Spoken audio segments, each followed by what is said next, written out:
Following the defeat of the 1818 rebellion, the proclamation of that same year robbed the nobles who had instigated the rebellion of their powers, titles, lands, wealth, and influence.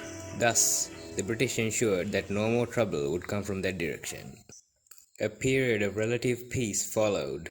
However, the British soon found that the costs of governing Ceylon were much higher than the profits they were receiving.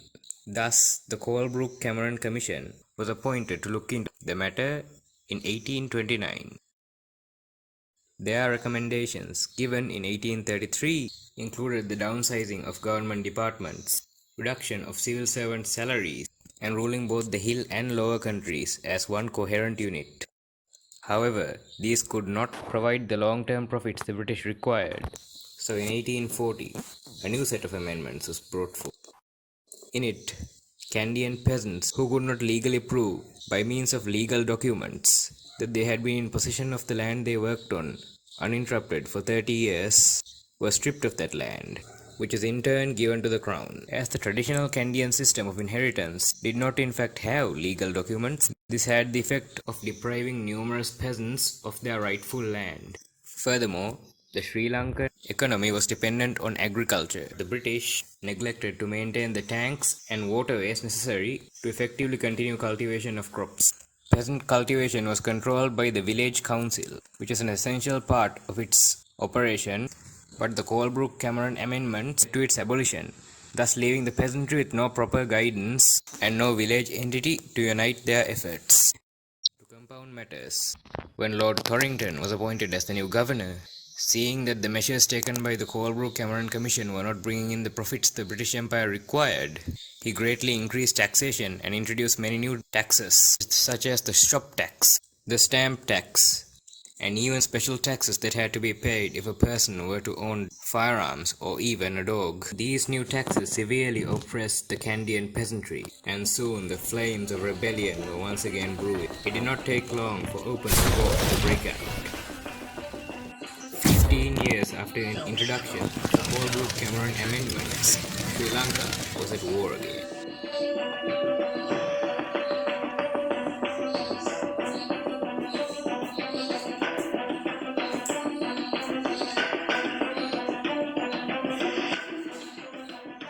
The rebellion started with a group of protesters under Madugalle, who was the Rate Mahata of Dumbara at the time, going to the city of Kandy to meet the British civil agent.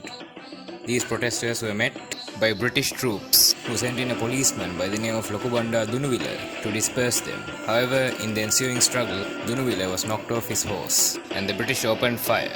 Many Sri Lankans were killed, and the protesters fled. This may have seemed like a small incident at the time, but it in fact proved to be the match that set the entire hill country ablaze. In a short time, the Candian peasantry rallied to the call of leaders such as Gongalegoda Banda, Puran Appu, Kadhapoli, and Dingirala. The rebel leaders were aware that the British were much more powerful and possessed superior technology, and knew that achieving early successes was crucial to victory.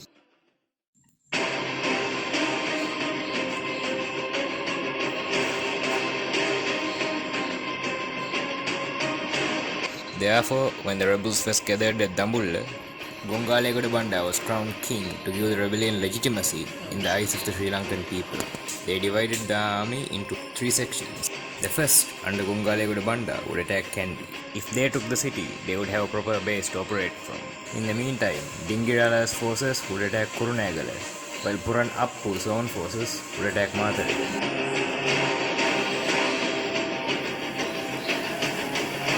When Gongalegoda Banda's forces arrived at the city of Kandy, they were driven back by the British. They launched several assaults, but were repulsed each time, and so were forced to abandon their attack.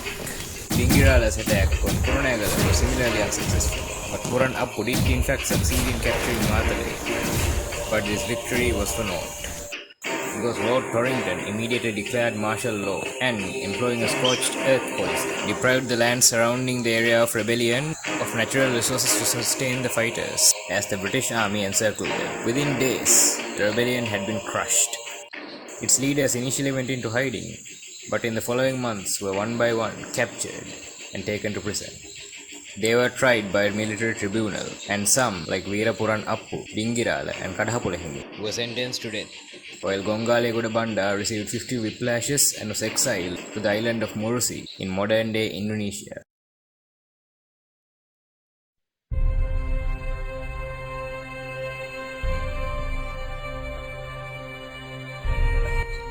The Great Rebellion of 1848 had ended in failure, but the results were not all negative. The civil uprising caused the British government to look into its reasons. To this purpose was appointed a committee headed by Mr. Bailey, called the Bailey Commission. As per their recommendations, Lord Torrington and Secretary Emerson Tennant were recalled to Britain, where they were later tried for their ruthless action against the rebels. In the meantime, many of Lord Torrington's new taxes were either abolished or modified, and future governors recognized that in order to keep Sri Lanka healthy, they needed to keep its agricultural system healthy, and followed a policy of rejuvenating and sustaining agricultural production by repairing tanks, appointing competent officials to look into agricultural matters, easing the lives of the common Sri Lankan peasantry.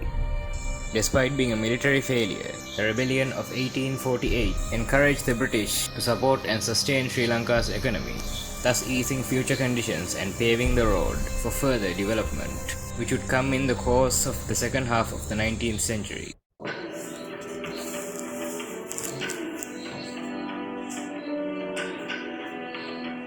One major difference between the rebellions of 1818 and 1848 are that while the first was orchestrated and presided over by the Sri Lankan nobles, the second was instigated and led by the common people.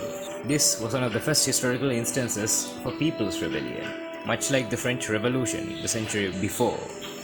From its ashes was born the idea that power should be in the hands of the common people, and this was what later became the foundation stone of the democratic Sri Lanka.